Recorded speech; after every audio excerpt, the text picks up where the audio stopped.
In this lesson, we're going to learn the terms for kararehe pāmu, or farm animals. Kau is cow.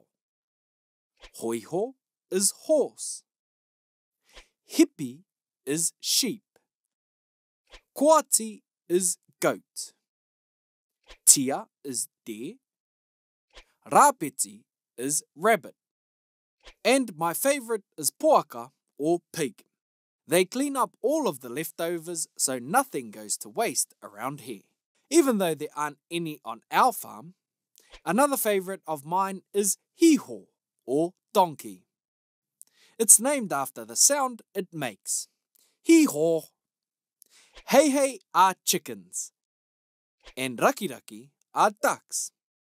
And last but not least, kuri is a dog. It keeps all of our other kararehe or animals in check.